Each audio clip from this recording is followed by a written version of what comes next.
So I just saw the second part of the same sermon, so I'm gonna drop this in for you. Also, like the first line, I just had to, I had to drop something in. He says the Quran says that if you don't follow Islam, then you should be killed. Um, Definitely not so. And then he goes on to say, this means Christians and Jews. Definitely not so. Um, Here's the truth behind it. Muslims they have a series. They have a lot of books that are considered holy. They have the Torah, which is pretty much the Old Testament. They have the New Testament, which is the words of Jesus and whatnot. And then they have the Quran, and that is also that's also um, and that's the big book though. The Quran. They say that the Quran is more undefiled by man. That's their case on it. They say that since it is the latest of the books, that it seems to be the most true because it's not as defiled by man. Like where they say the Bible, you have so many different editions of it. You have like your King James version, you have like this version, you have that version. Well, the Quran, they say, if you read the Quran in Arabic in South Africa, if you say you're in, I guess, Somalia, and somebody clear across the Indian Ocean in Indonesia, they have the same Quran, but they say the exact same thing. It's comma for comma, dot for dot, quote unquote, from the imam I talked to yesterday. Um, but yeah, I mean, so it's not. They have all the same. That's why they use the Quran, because it's the latest of the books.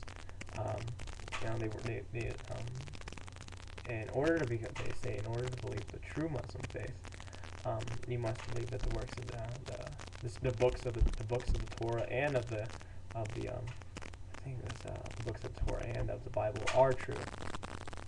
The books of the Torah and the Bible are true. So if you don't believe that the books in the Bible of the Torah are true, then they say that you don't really believe in Islam.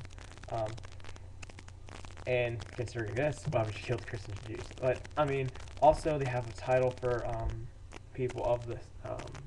They call it people of the book.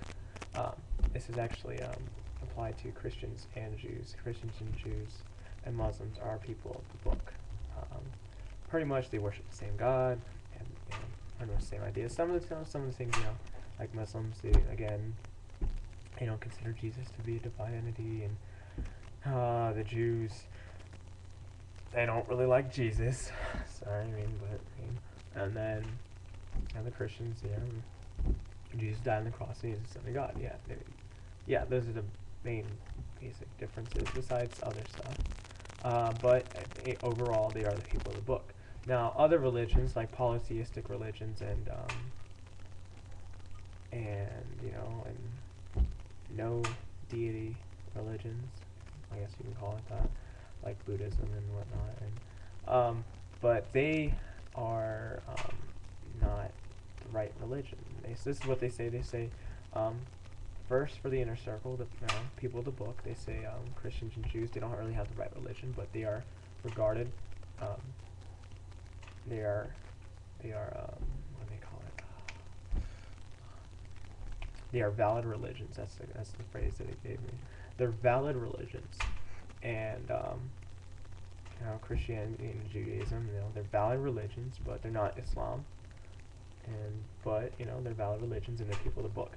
Now, the other people, you have your Hindus, your Buddhists, your Shintoists, Confucianists, your tree-hugging hippie people, your Wiccans, your Jedi Knights, yeah, those guys. Everybody else, pretty much. They say they have valid religions, but they're not. They need to be converted to Islam. But at the same time, they say that they're like under Islam, they are guaranteed the freedom to worship as they please. So pretty much you protect their lifestyle, you protect their religion, you protect their them, you protect everything, their religion. And I think that a lot of times that sense of tolerance, especially, I mean, that's how, I mean, how do you think Islam spread? I mean, if it was so intolerant, then how did it spread so fast? But I mean, you look back into like the medieval time, medieval ages, and you see the spread of Islam. They move up into Spain. They let Jews and Christians live under Islamic rule, and you see a lot of conversion. You see a lot of conversion to Islam, and then you see the big spread of Islam. And a lot of it had to do with their tolerance and stuff like that. So I mean, well, I'm gonna stop there, but yeah, it's another thing. It's another snippet, I guess. So.